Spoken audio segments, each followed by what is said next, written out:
Hello there and welcome to another edition of the Double Digit Hockey Show. I am your host, John Easthope, and I have a great show lined up for you today. A lot of junior hockey talk going to go down today. Lots on the Alberta Junior Hockey League and lots on the Western Hockey League. I got a very special guest going to join me in just a second here on the show. He is a junior hockey writer, veteran out it now. He is a writer for Below the Ice. He writes for the AJHL. He's part of the Draft Geeks. So introducing now Liam Horrobin to the show. Liam, thanks for taking time out of your day to join me on the show. Yeah, thanks for having me on, John. Glad to be here. No problem. So just for those who are unaware of Below the Ice, tell us a little bit about what Below the Ice is and how it kind of got started. Yeah, so I went to Nate, man, it must have been like 3 or 4 years ago now, and probably 5 years ago, maybe. Wow. And me and my buddy, Tyler Yaremchuk, who's now on TSN 1260, who I believe was on the show a couple of weeks ago too, right? And last week. He started up, last week. Yeah, he started up the website, and we were in class together, and I remember he like set it all up and everything, and then he started working on it, had a few people, and then I jumped in, and the two of us kind of took the reins. We got a deal with the Sherwood Park Crusaders to come and do their games and talk to the players and game reports, whatever it may be. So then we started doing that, and then we introduced it to other people in the program at Nate, the radio program. So there's other people like Brendan Escott, who is now working for 630 Chad. He's the producer of the Oilers Now show. And then there's also Tony Bra, who also works for the Oilers now. So there's been quite a few people who have been able to come through, and we just kind of use it as like I guess you can almost call it a development tool. Like we just kind of wanted people to have a platform to be able to talk about what they wanted to talk about. And then recently we started changing it over to just mostly AJHL hockey talk. And over the summer, that was a big project of ours to try and get that going. And then obviously with COVID and stuff, we kind of stepped back a little bit, and we didn't want to have too many people invested outside of what we were already doing, like new writers and stuff, because there wasn't much going on, so we didn't have much for them to do. So now Tyler and I are just kind of putting it together and doing what we can with other stories. And I know Tyler's going to have the Crusaders podcast coming back pretty soon. I'm trying to do more stories around the league and get people more in touch with what happens in the AJHL, and it's not all about like the big names that come out of the league. There's a lot of other good stories in the league too. Absolutely. You speak of the pandemic there. I can attest to how hard it is to try to come up with content when there's nothing out to talk about, really. So it's a big challenge. But you guys have some good things out there. You're going now. The league's back. Take us back to when the league hit its pause. Some teams got in 4 games. Some teams got in a couple games. When the league hit its pause, how your outlook on how the league could have gotten back? Were you expecting it to come back, or are you just expecting it to be an end of a season again? I was honestly pretty optimistic that it would always come back in one way or another. I thought if we were able to start, I didn't really see a reason why we wouldn't be able to get going again, I guess is the way I kind of looked at it the whole time. Like, I think the original time supposed to come back was like sometime in January, and then obviously we got pushed back to when did we start, like March 7th or whatever it was. And, I guess there wasn't really a time where I thought we wouldn't come back at all. I just kind of figured we would, and then what do we have now? A 24-game schedule coming into it. So it's been interesting so far to kind of see how teams are, but I don't think we'll really know who the true best teams in the league are this year. Like if you're only playing one team or 2 teams, it's really hard to determine that, Yeah, for sure. We'll talk about Brooks in a sec. I find it hard not to say Brooks is the best team, but we'll get there in a minute here. So the league announces its return. They get back into the rinks. They get playing again. How excited are you now that the league is back and going and having things to cover again, rather than just trying to make up stories? Yeah, it's awesome. It's cool to see. Like the way I've kind of looked at this is it's all about the players now. There's no fans in the building, and I think we're back so the players can get on the ice and they can get the looks from the schools and kids head into the draft and all this stuff. So I think it's cool to see the enjoyment on the ice from the players and how they've been able to get better with the team and everything like that and producing. And it's just overall just a really good environment to be around. And yeah, it's been a lot of fun. I'm always interested in this next one. I ask a lot of different people around junior hockey, which for me, the group of players I'm most excited for are the overagers, the ones that are aging out of the system. They have an opportunity to finish off their junior careers, where a lot of people, this is the end of the line for them. Is there a group of players out there that you are most excited for on the return to play?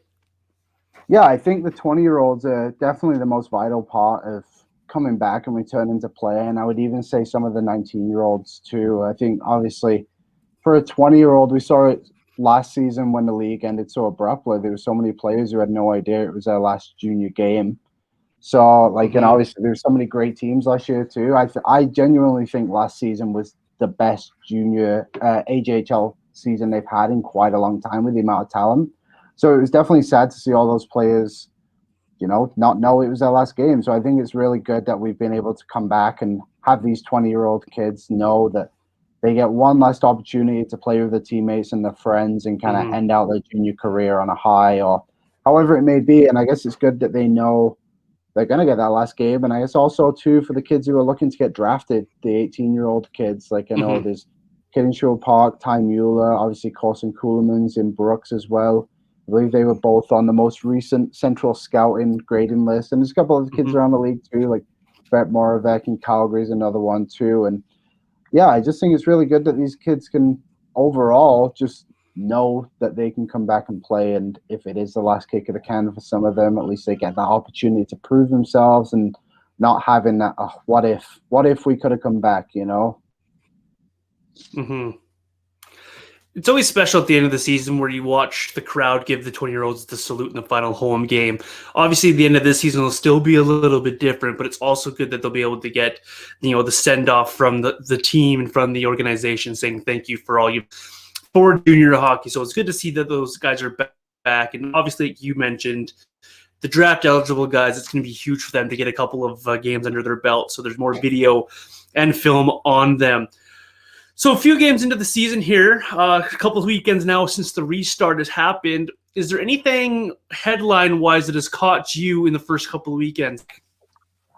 I think it's interesting because it's going to be weird to say, but I think Calgary Canucks have kind of interested me just because of they're obviously couldn't be in a more tougher group, to be honest. Probably Brooks and Okotoks, who are historically two of the best teams in the league, and Calgary have been struggling the last few years. But I think it's good that, they're playing against the toughest competition in the league. So now they can only get better playing against that high caliber. And yesterday, I caught a bit of that game against Brooks, and it was a pretty competitive game. Like, I think the final score was 4-2. It was good. And, I think it's great that they've been able to attract more players now. Like, I believe they have 2 players committed to Division I schools, NCAA, and then they announced another player too who is committed to a Division III team, which is great. Like, the last couple of years, they've really struggled. In the North Division, Spruce Grove and Fort McMurray have been having a pretty good series. I think Fort McMurray might be one of the stronger teams now that Gord Thibodeau's there. They've really seemed to have taken that step and progressed to a positive direction. I think that's important for the league too, to have teams like Fort McMurray kind of at the top because they were struggling the last couple of years. And Spruce Grove as well, I think them and Sherwood Park are both in an interesting situation where they both had such strong teams the last couple of years, and now they've had to kind of hit the restart button. It's hard to say this has been beneficial for anybody, but I mean, it probably couldn't have happened for a better year for those two teams, being able to have these young groups, and now basically you have a glorified exhibition season and a long training camp to get these kids going and see what you've really got. And then when next season comes around and hopefully we can play a full schedule, then you know what they've got and they'll probably be better for it as well. And I think that's a positive for sure. And I think every team will tell you that's the same thing, like now, especially now that trades can't be made as well. There's no trade, the trade deadline's passed, and these are the groups that everyone's got to go in with. Now there's an opportunity for every team to be familiar with what you've got. You know what you need for next season, and yeah, I think that's really beneficial for all 13 teams that are playing this time around. Absolutely. I'm glad you mentioned Gord and the job he's doing up in Fort McMurray, because that's where I wanted to go next. Fort McMurray, to answer your question, are the best team stats-wise in the league to start 7-0-1 on the year, and they have a goal differential of plus 18. That was a surprise to me, that how McMurray has come out of the gate. Did you see this, McMurray, and how awesome is it to see that it's somebody different at the top of this North Division? Yeah, I don't know if I was surprised by them. I guess I'm really intrigued because I know they have Tage Harden, who's really come into himself. Like, I know last season when he first came into the league, I believe he's like 6'8". He's a really big player, and obviously you notice him on the ice. It's like watching Chara, and he just got a commitment to Providence. And I was watching him the other day, and the way that kid moves around the ice and just like goes around players, honestly, it's kind of like watching Mike Benning last season, the way he would move around guys. It's really quite something. And then they have good goaltending as well. Evan Fredette, I've really thought highly of the last couple of years. He has some WHL experience as well with, I believe Medicine Hat in Portland is where he was. And, they've got those two are really solid. And it's interesting to see, like, there's such a big turnover in the offseason. We're just I think Gord and his team trying to bring in guys that they thought fitted the Fort McMurray way. And especially last season when Bob Beattie was there, they had quite a physical team, and you could really see they were trying to play that, I guess you could call it old style of hockey, like crash and bang people into the boards and like, we're going to hit you harder than you can hit us kind of deal. So they've definitely changed the style. I think obviously Gord Thibodeau is one of the best junior hockey coaches ever in Canada. And I'm not surprised to see them at the top. And to answer the final part of that question, to see somebody else different up there. Yeah, I think it's good for the league to have kind of such competitiveness, like we've seen Sherwood Park last couple of years have been really at the top, and now it's their turn to kind of, I guess, fall back a couple of paces, but they've been doing really well as well. They're on a 3-game win streak right now, and like Bonneville a couple of years ago too was great. And then obviously Spruce Grove has been dominant for so long, and it wasn't that long ago that Whitecourt was in the AJHL finals with Thibodeau as well. So I think overall the North is just such a great division that it's so competitive every year, and I think any team can beat anybody. And I honestly think that, like last year, we saw Lloydminster beat Sherwood Park, Spruce Grove, and Brooks, and I believe maybe even Okotoks too. I don't know if they even had 12 wins last season. 4 of them were against the best teams in the league. Like, it's really funny to see. But yeah, I think any team can beat anyone any night. But yeah, seeing Fort McMurray kind of back up there is good to see. The culture that Gord Thibodeau brings to a junior rink is almost second to none, and the way that he presents the game plan and coaches a junior team is just outstanding. So I wanted to make sure we got some thoughts in on Gord before we moved on here. So unfortunately, the league is down one team because of COVID, but it's still very competitive around the North Division and around the South Division. The Whitecourt Wolverines at the with the 3-2 record. What have you seen from the Wolverines to start this season? Yeah, the Wolverines had a much different approach, I think, than a lot of teams had to this, where I think they recruited quite older players, where other teams were trying to go the other direction. But I kind of understand that direction too, where you want to put in that winning culture, like if you can teach these kids to win, and even if you do have some 17-year-olds who are sitting on the sideline for a couple extra 20s that you maybe brought in. But I think that's important too, to have that environment around. And yeah, they brought in a couple of guys from Canmore, that Dylan Witzke and Dre Gardner, I believe his name is, who are both defensemen. Witzke's a Dartmouth College commit. He's an 0-2.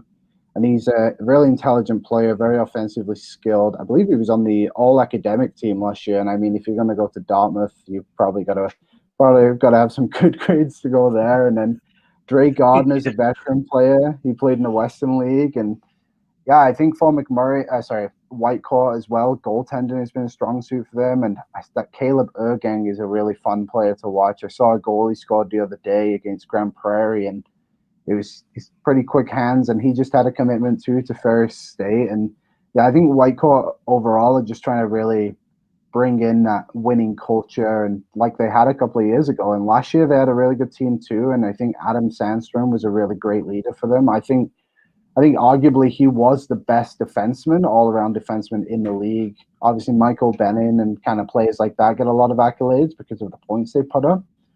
But yeah, I think having guys like last year, the groups they had, and then trying to bring that forward, I think Sean Martin's really trying to change what Whitecourt's all about, and they're kind of tired of the couple of years they spent at the bottom as well, similar to Fort McMurray, I think. So yeah, I could see like Whitecourt. Honestly, I wouldn't be shocked if Whitecourt won the North Division this year, and it'd be interesting to see if they get in a matchup with in a cohort with Fort McMurray, which I don't know if that'll happen at all, but it'll be interesting to see those two go ahead for sure. For sure. It's interesting to see those two teams at the top of this North Division and not the normal Spruce Grove or Sherwood Park type at the top there. Spruce Grove is only 4-4 to begin the season, so just at 500 there. Is that a slow start, or was this a little bit more of this team this year? I think Spruce kind of suffered from losing a few guys from the Western League too, so they had to fill in quite a few gaps from I believe they had like 9 players who ended up leaving them to go back to Seattle, because they have that kind of setup with Silent Ice, which is a good development tool for, I think, everyone involved.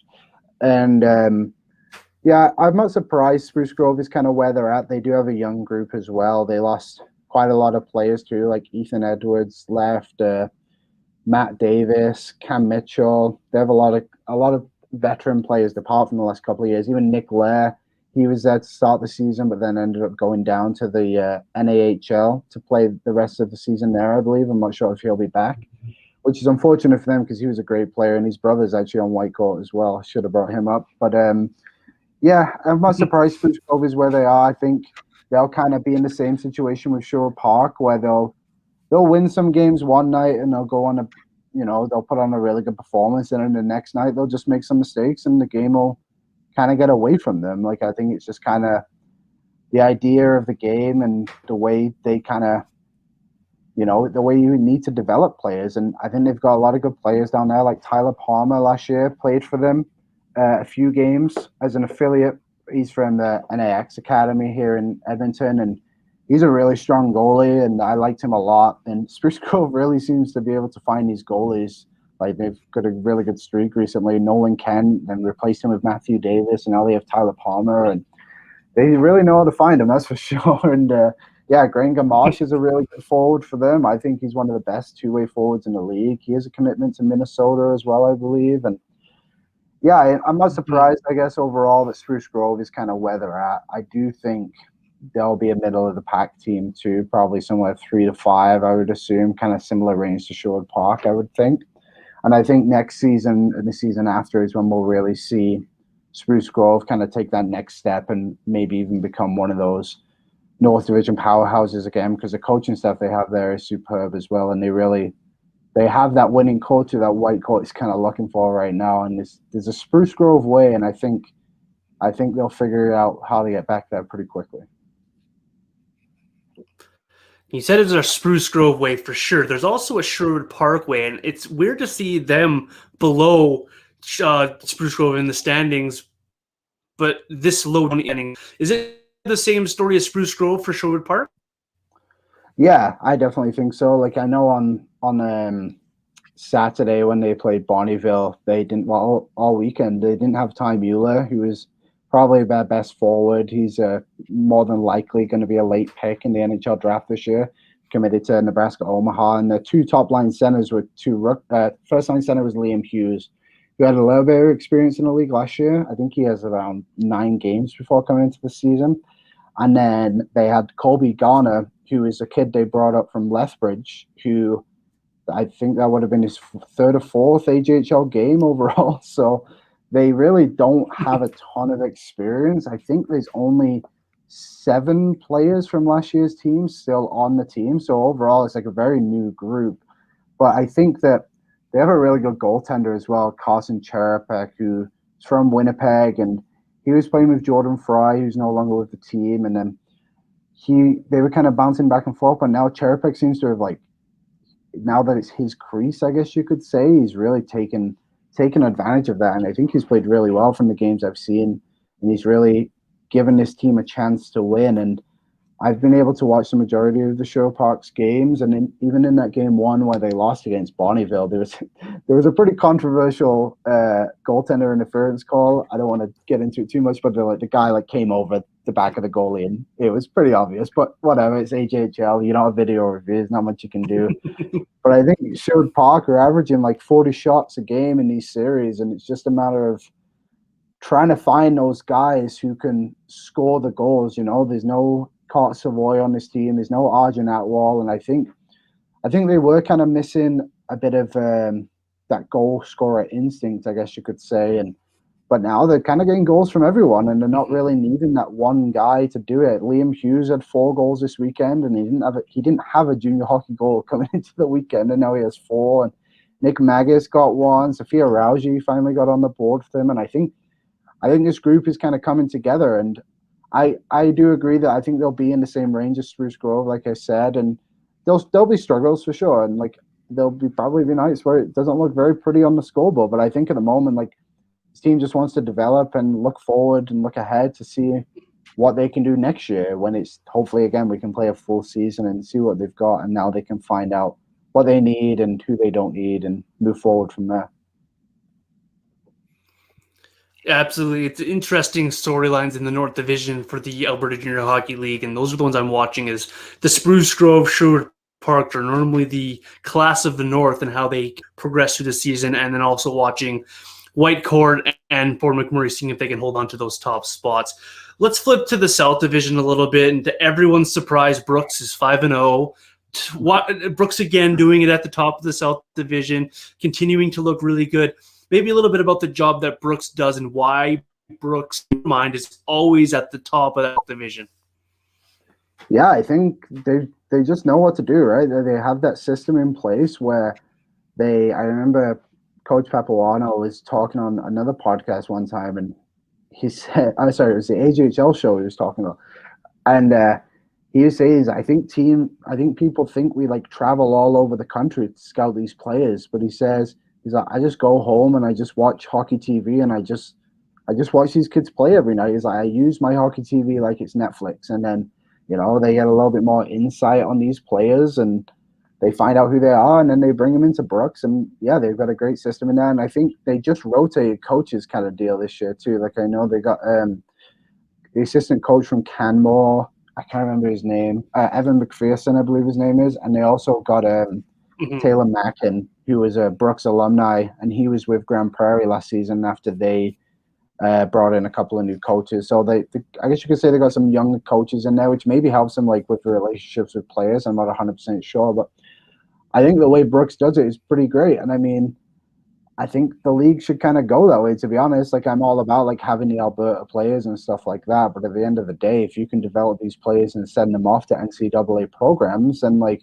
doesn't really matter. At the end of the day, it's about developing the kids and the players and making them better people and better players and getting them to these programs. And if the players in Alberta simply aren't good enough to play on these teams, which I'm not saying all of them are, of course, there's a lot of great players, but like, that shouldn't be up to teams like Brooks and Spruce Grove and Sherwood Park, whoever it is, to have to start these players from scratch. If they can find a better player from Manitoba, for example, like, I think that should be what they should do, and I think that's what Brooks does, and I think they do a really good job of it. And yeah, it is funny. Like, I think last year they were maybe second. Yeah, they were second in the division behind Okotoks, and there was a couple of years ago too where they lost to Okotoks in the South final. And it's kind of funny to see the next year where they almost take that year off, I guess you could say, which is finishing second and getting less than 15 losses, which would be a nice year off for everyone.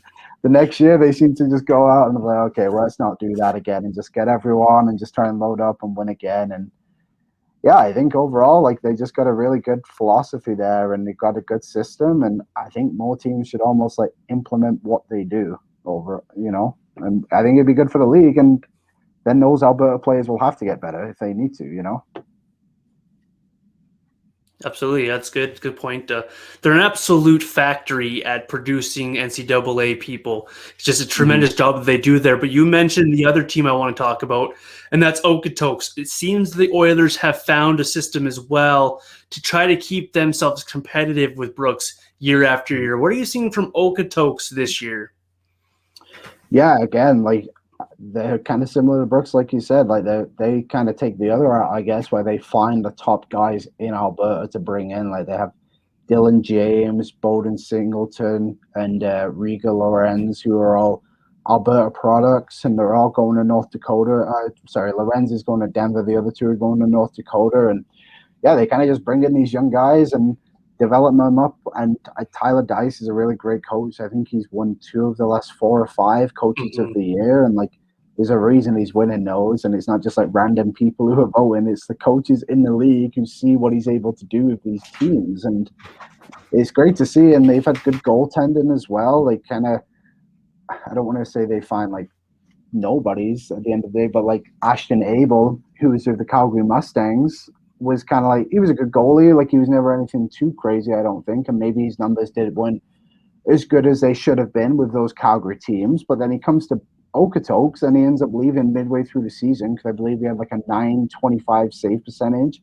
And he goes to Boston College, which wasn't one of the best NCAA programs, and it doesn't take him long. And I think, again, they just have such a good way to develop these players and connections in the NCAA, which help these players then get scholarships and develop and move on. And there was a guy last night in the NHL, Rhett Gardner, I believe his name was, who played for Dallas, and he was an Okotoks alumni, got his first goal. So, like, it's not like a short-term thing that they've been doing here. It's been a long process of bringing players through these ranks and getting them onto the next level. And, yeah, I think right now in the South Division, like, I would say it's Brooks and Okotoks are the top 2 teams. And then I think Drumheller have really taken big steps forward too in the last few years of being really competitive. And I believe they finished 3rd the last few years. And, going up against, they typically fall in the second round after going up against Brooks or Okotoks, but they're sending players on as well. And I think the league as a whole has just done a really good job of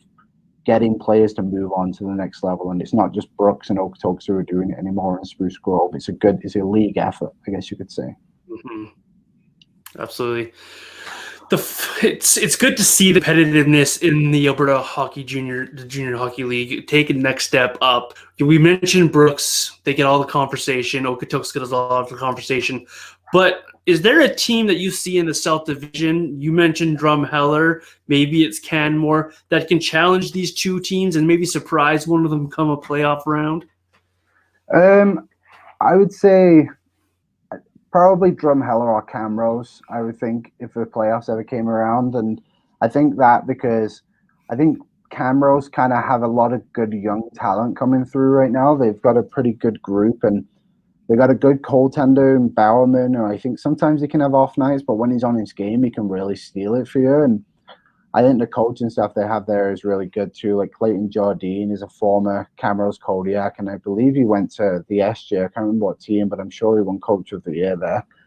And obviously Boris Rybarek, who's such a long-time coach in this league, and they've got a good system and a good history, and I think they know how to win. It's just kind of getting that group together to mingle. And yeah, a couple of the young guys they brought in that I mentioned, goalie and Brisson, I believe his name is, who are both committed. Brisson to Denver and goalie to Arizona State. His brother plays there, actually, Jared Goalie, who played for Brooks and Spruce Grove a few years ago. So yeah, I think Camrose could do something, and also Drumheller would be my other pick. I think Kevin Hasselberger has done well to like make that team really strong, and they've lost a couple of guys this year, I believe, just through going for like US players and stuff like that. I think a guy like Shane Ott, for example. But again, they've got a good group, and I think either one of those teams could, if it came down to it, I think they could push Brooks and Okotoks. But I would be shocked, I guess, to see if one of those 2 teams didn't come out on top in the South. Yeah, the Dragons are my pick for a team that could possibly do it. I'm intrigued by by how that program's evolved over the last 3 to 5 years here, and how they've slowly gotten themselves into the conversation a little bit year after year here. There's a lot of talk about the Calgary Canucks in the offseason. They rebranded, new logo. They kind of cleaned house a little bit.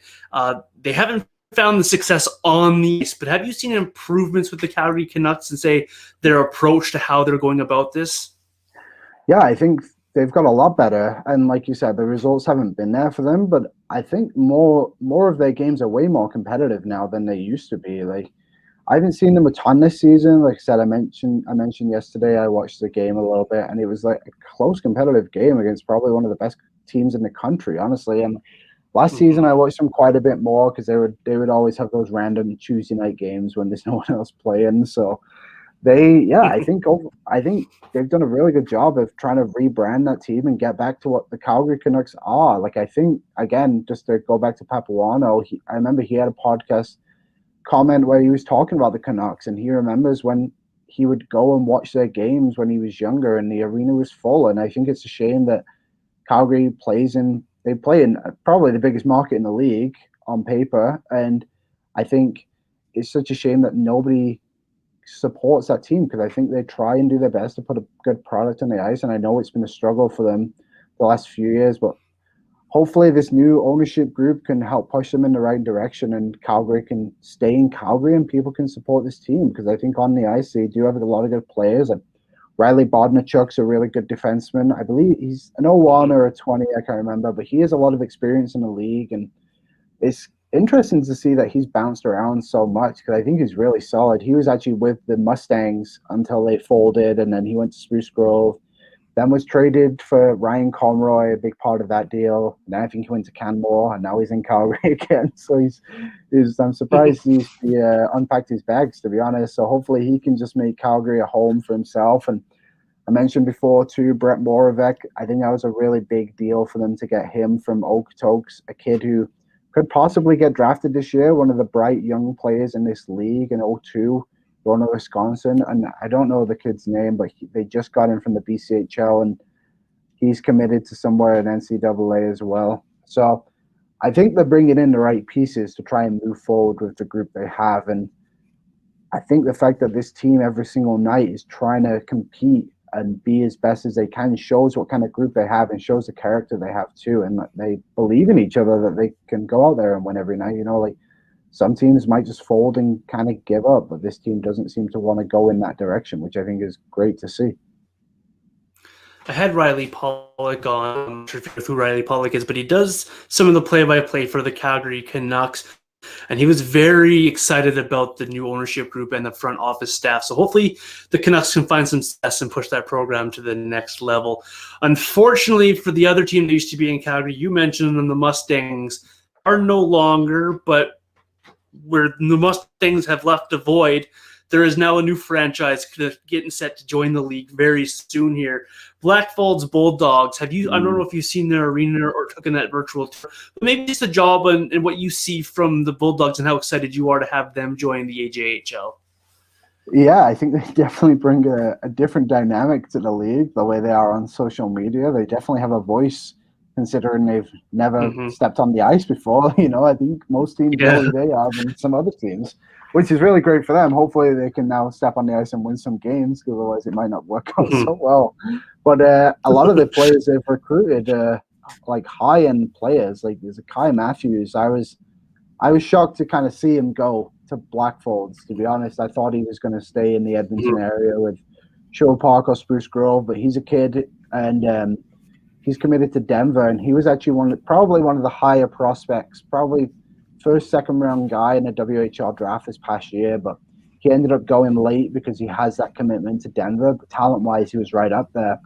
So I think that's a really massive pickup for them. And then they also got the kid from Red Deer as well, who their now owner, head coach, president is like very familiar with. He just had a commitment to Nebraska Omaha, and I think the key thing for them is when they come into the league is trying to get the veteran guys as well. Now I think they've got a really good young group of highly talented players who I know a lot of teams in the league were trying to get after, and they just got to kind of fill in the pieces now, I think, to try and find those veteran guys around the league can bring the good culture to that franchise. And yeah, just on the arena, it looks incredible. Like, it's going to be an unbelievable junior barn to go, and hopefully I'll be able to go and visit it sooner rather than later when it's open. And I'm excited to watch games there, and I'm excited to see how the town reacts to having a junior A team in Blackfolds. And I think it's good for the league to have, something fresh to look forward to, I suppose. And it's fortunate. I think it's fortunate that they didn't come into the league this year. It was good that the league gave them that 2 years to get into the league, which obviously they weren't expecting COVID, but it kind of worked out pretty well for them in that department. Yeah, it's some structured good luck there, but they have shown no signs of slowing. They're attacking this right from the start, right from the top down. I'm excited to see what they bring on the ice. And I'm excited to go visit Blackfalds. It's on my bucket list as one of the first rinks I'm going to go to, and we're allowed to eventually go back to these rinks because, man, I miss being at the rink. So awesome Alberta Junior Hockey League conversation there. I appreciate that from you, Liam, but I wanted to pick your brain a little bit on what you've seen in the Western Hockey League as well. Finally, we have the Western Hockey League up and going, 24-game schedule. It's all division play. We got a Hub City going. We got BC, the last division to get going. Just overall for you, your excitement level having the Western Hockey League back as well. Yeah, I think it's just good that we're getting just hockey back, and the fact that like these WHL teams can now come back and play as well is big. Obviously, I did some work with Dub Network last year with the Oil Kings, so I was pretty familiar with that team, and I miss going to the rink, and it was pretty surreal to sit at the top of Rogers Place and, watch these kids play. It was kind of a dream come true almost. Hopefully one day it'll be the Oilers, but they, it's really, it's just great to see, and I think the league has so much talent in it. Like a guy like Dylan Gunther, who I think Bob McKenzie might have even had him as like third on his draft rankings or something like that, which for a winger to be that high is like pretty good to see, and he's an Edmonton kid as well, and he's just lighting it up for them. I think I saw today they tweeted out that they have the first time in franchise history they've won 7 games in a row to start a season, which, I mean, take it for what it's worth. I think they've played Red Deer 5 times or something like that already, so it is what it is, and I mean, you can only play your schedule. But yeah, I've been able to catch like a few games last night. I watched a bit of Prince Albert and Winnipeg, and right as I turned it off to start making my supper, that's when Winnipeg decided to come back and win the game. So that was sweet. I'm glad I saw that result at the end of the day. But yeah, it's good. I think just fans having something back, and being able to watch these teams play is important. And like you said, BC comes back in a couple of weeks to next week, right, I believe. And the US is going now. And yeah, I think overall it's just good to see. And I wish that I recently got that the CHL live. And maybe I just haven't figured it out yet, but I wish there was some way to watch like highlight packages on there, because I'd be able to watch a lot more of the games. But it is what it is. We've got it back. Yeah, I agree with you. Yeah, it's good to see at least. Yeah, for sure. You mentioned the Oil Kings off the top here, and I'm glad you mentioned them because that's where I wanted to start. They're my pick for the Central Division, and I had a chance to watch them, not live, unfortunately, the first weekend of the year against my Leopard Hurricanes, the team that I covered for Dub Network, and they absolutely steamrolled through Lethbridge and steamrolled through Medicine Hat and Red Deer. Why is the Oil Kings so set up for this season, and why do they seem to have it so easy? Is it just the fact that they've hit their stride at the right time, or are they just this good? I think they're just that good. Like, I think they could have probably won the league last year too. They had such a strong team, and they really didn't lose many players. Like, they lost Riley Sawchuk, which was obviously a big piece, but then they replaced him with Cade Oliver, and it almost seemed like it was just like a straight like replacement pick, and it's worked out really well for them. And then Beck Warm was a player they lost in goal, which I think really helped Sebastian Cossa. There was almost like a bit of a goalie carousel, I guess you could say, there to start last season with Dylan Miskew and Todd Scott as well. And then Sebastian Cossa was kind of the guy left on his own. He did such a great job, and I believe he had like a sub 2 goals against average or something crazy like that. And for a rookie goalie, it was very incredible to see. And yeah, now moving on to this year, they have a very similar group. Like, they obviously, with the 20-year-old rule, they had to make some adjustments with Samuel Stewart didn't come back, and Stuart Samuel, I can't remember his name, sorry. And then Wyatt McLeod and going to Saskatoon. So there's a couple of guys, I guess you could say, who were key pieces to the team who, on a leadership perspective, who ended up having to leave. But yeah, like Matthew Robertson came back. Jake Neighbors, was just picked by St. Louis. Dylan Gunther's back. It just, I don't know. There's not really any weaknesses with this team, and it's great that now they can have this next generation of Oil Kings come through, like Carson Latimer, for example, and Caleb Reamer, who are now going to be able to come through and kind of ease into it a little bit and not have as much pressure as maybe like a guy who's a first-round pick for one of the bottom-end teams who would have to come onto this team. Somewhat what like Jake Neighbors had to do when he was a rookie, when this Oil Kings team wasn't that good. They were kind of in the middle of the pack, and then he comes onto the scene, and now I think just being able to, they've drafted so well. Like there's so many players that they've just been able to draft, and they've kept hold of a lot of the guys too, like Tyler Horstman. He's another really good player. I liked watching him last year. He played in their fourth line mostly, but he's going to get a bigger role in for them. And yeah, the group they have, it's pretty remarkable to see. And what a Sebastian Cossa, I wouldn't be surprised if he went in the first round this year. I think I saw somewhere, I wrote a piece last year for Dub Network actually that said that I think he'll be the number one goalie taken off the board in this year's draft. And it's kind of looking good for me right now, so hopefully that stays the same. And then you got Dylan Gunther as well. He's just going to be a top pick. And he was playing in the AJ for a bit to start the year. And he was playing with Matthew Savoy, who hasn't returned to the Winnipeg Ice. And the chemistry those two had in Gunther, it was just, he could shoot the puck, and the puck could be flying in the air, and he'd bat it out of the air, and it'd be like a perfect shot. That's how good this kid is at shooting the puck. It's pretty remarkable. And yeah, now he's just taken that into the WHL. And yeah, I wouldn't be surprised if he's a top 5 pick in the draft this upcoming year either.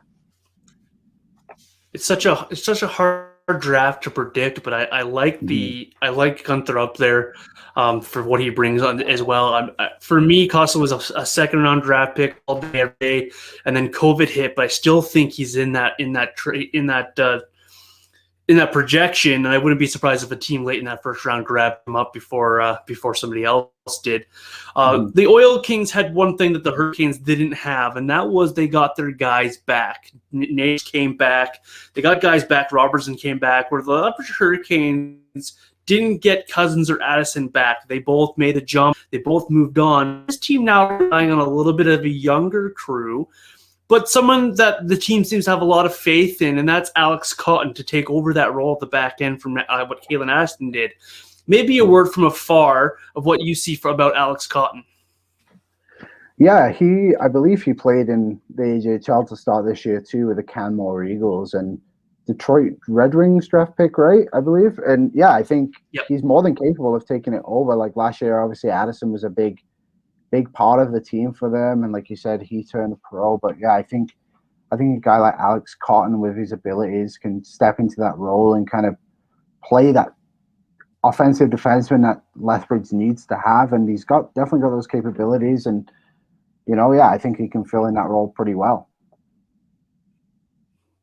It's funny when I talk about Alex Cotton to people, people aren't familiar with his work.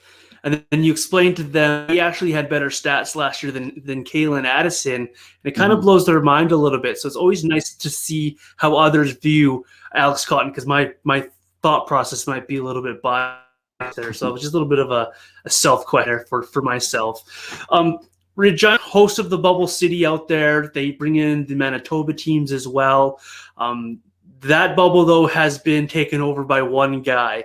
I think you're going to know where I'm going with this. One guy, top draft pick, finally got first guy to get eligible status in the WHL.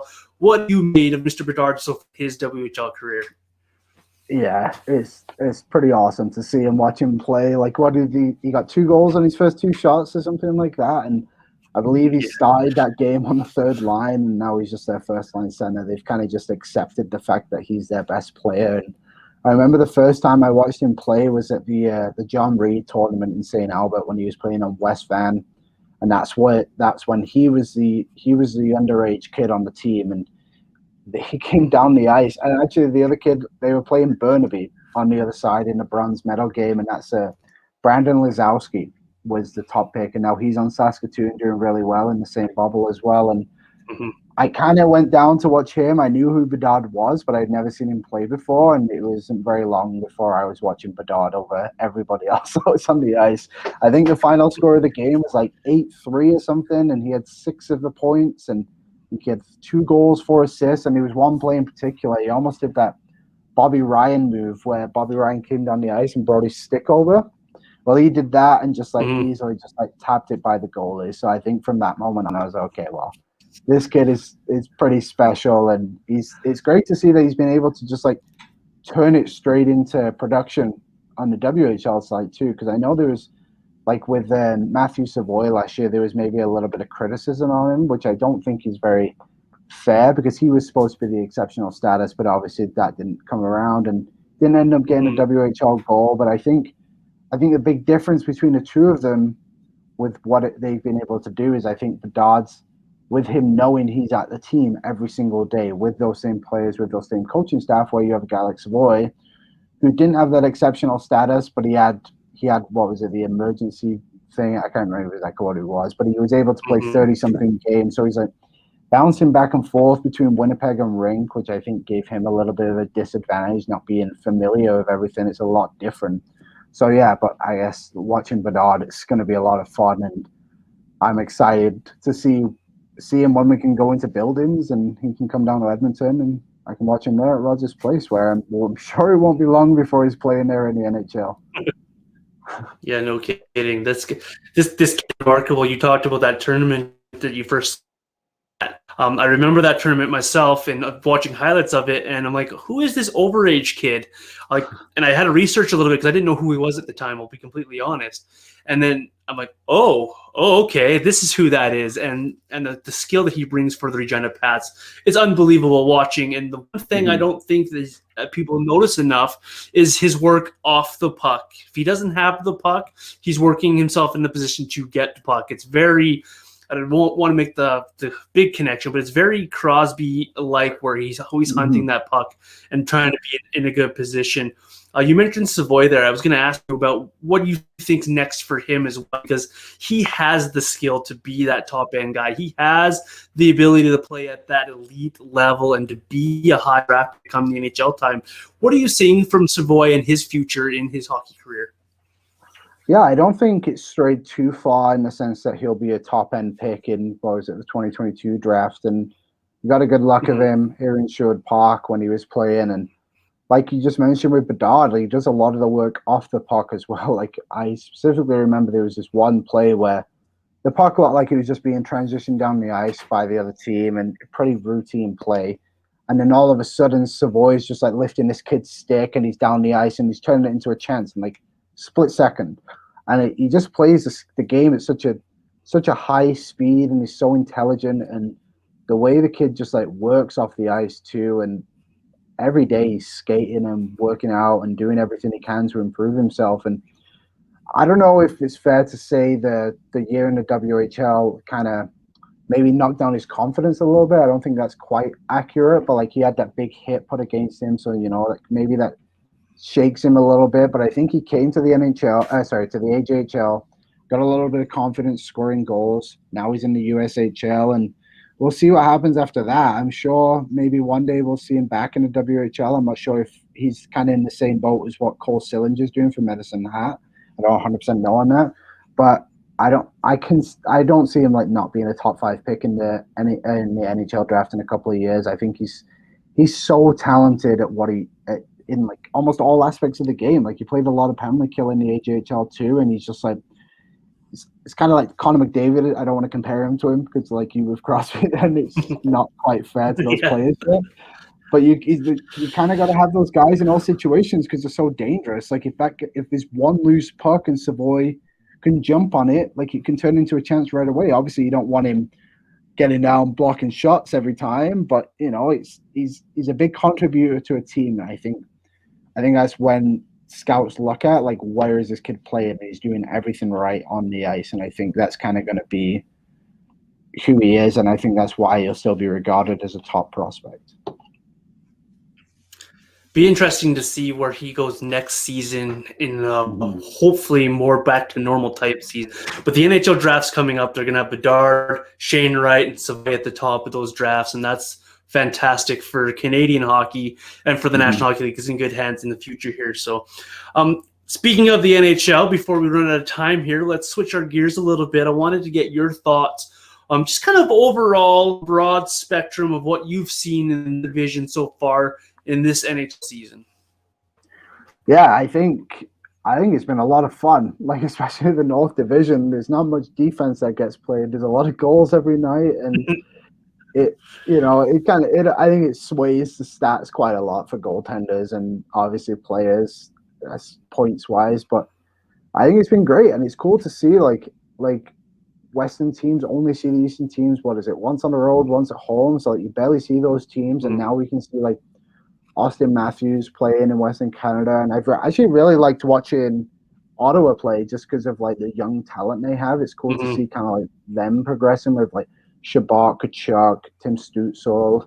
The list kind of goes on with that team. Seems like everybody's under the age of 24 on that team. So I think it's been a lot of fun. I am eager for the league to kind of get back to normal with regular divisions. I do kind of miss that style, and as fun as it would be for the NHL to stay with like the Canadian division and stuff, I don't think it's necessary for them to go like that. I think it's important for the league to spread out its talent and not just like everyone in Canada knows who all these great players are, but maybe somebody in Anaheim doesn't know who Connor McDavid is, or Leon Draisaitl or Pedersen from Vancouver, whoever it may be. And I think the league kind of needs to go back to the old structure of having those games down there, but maybe they can incorporate something where the Oilers play the Leafs 4 times and the East teams, whatever it may be, like kind of add those in a little bit more or something just to kind of give, I guess, so people remember what the North Division was before it disappeared after a season. I agree with that point full-heartedly. It's a way to grow the game, right? Is to send those guys. It's important for Austin Matthews to be in Arizona. It's important for Connor McDavid to make that trip to Sunrise. Those are names that people are going to recognize. And selfishly, it's good for the teams to bring guys like Barkov to Alberta so I can watch some of the best players in the league. We don't get to see a ton. You're around the Edmonton area. You're an Oilers guy. So I'm going to ask you about your team, but I'm going to ask you in a way where we take away Connor McDavid and John Draisaitl, because we know all about those guys. They get all the headlines. They are the guys. Outside of those two, and not taking anything away from what they've done, outside of those two, what are you making of the Edmonton Oilers in the bubble so far, or in the play so far? Oh, well, I think they're an interesting group because I definitely think there's massive holes on this team that need to be filled. Like, we need a top 6 left winger, and yes, Puljujarvi's come along, I think, a lot better than people anticipated. Like, I don't really know what the expectations were. I don't really think many people had expectations for him. Nobody really knew what this kid was going to come in and do, and he came in and has done a really good job. And from the post-game interviews they've talked about how he speaks a lot better English now, which is now allowing him to kind of be around players and stuff. And from what I remember being spoke about when he was here previously, like, he wasn't really doing anything with anyone. He would just like kind of do his own thing, wouldn't hang out with many people. And funny little story for it, which he mentioned in an interview once. So when he was over in Finland, he was playing for his team, and he was mentioned that he was learning English from 2 Canadian guys on the team. And one of them was Cody Kunik, who used to play in the AJHL for Sherwood Park, and he won the Canadian Player of the Year. So that was kind of like a little funny thing that he mentioned. And I think Puljujarvi has been great for the Oilers. Darnell Nurse has just been incredible. Like, I know for the last couple of years, the Oilers fans have been a little unsure on him, I guess. He was a little inconsistent, made quite a lot of mistakes. But this year, like, I don't think there's a reason why he can't be in the Norris conversation, to be honest. Like, he barely plays on the power play. Like, and if he does, he plays on the second unit, which maybe gets the last 30 seconds of the power play shift. So he's got to be in there. I think he's been really solid. Mike Smith, like, anyone would think this guy is like 25 years old the way he's playing. It's pretty crazy. So the worry thing about that is like, he is 39. Like, how long can this guy keep doing this for? Like, and Mikko Koskinen's not exactly pulling his weight too greatly. He's been a little better the last couple of starts, but there's also like a couple of times you think, man, like I'm pretty sure I could have saved that one, and I can barely even lace up my skates, so that kind of helps. But then it's just, I think overall, like this group has kind of just played into its identity is we're just going to go out and kind of rely on McDavid and Draisaitl. I know you didn't want to mention those two, but that's kind of what it is. Like we're out there and those two guys are what we have, and that's what they got to go with. But I think as the trade deadline gets closer, I do think they need another defenseman. Bear hasn't been what he was last year, and and bringing in another veteran guy, I'm not sure who is even available, would be good. There was talk about Jake DeBrusk a couple of weeks ago. I don't see that being even close to happening. It just doesn't really make sense for anyone. But if they can bring in a top four winger, top six winger, that'd be good. Like Taylor Hall, maybe Taylor Hall comes back to Edmonton. I don't know how they wiggle that one out, but that'd be cool to see it. I could finally pull out my old Taylor Hall jersey from his rookie year. That'd be nice. But yeah, I think this year, if the Oilers can make it to the North Division final and really push the team, whoever they're playing against, Toronto, Winnipeg, whoever it may be, if they can push that team and have a really competitive series, I think that's almost a win for the team. And then next year, when I think we have like 26 million in cap space or something crazy like that, they can fill in the pieces that they need, and the guy like Broberg can maybe come into the team they drafted a couple of years ago. Dylan Holloway looks like he's taking like a massive steps. I'm not sure how ready he is, but Oilers radio seems to think he could step into the lineup tomorrow night, which I'm a little cautious about, but we'll see.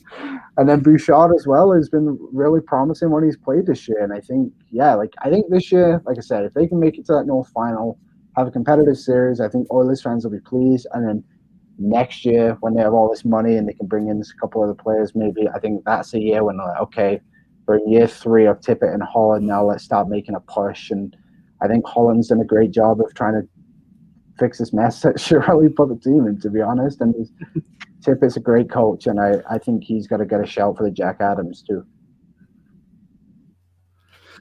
Yeah, for sure. Holloway there, and play-by-play guy for the Okotoks Oilers, Gino DePauli, was on the show a few weeks ago, and he was very bullish on how good Holloway is going to be for the Edmonton Oilers. So, he might be onto something there.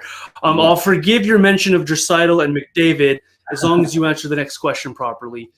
Right. Just kidding. I'm curious. I asked this to Tyler last week, but Tyler Benson, do you still see a fit here in Edmonton for him, or is he now a prospect that is no longer in the forefront of the Oilers?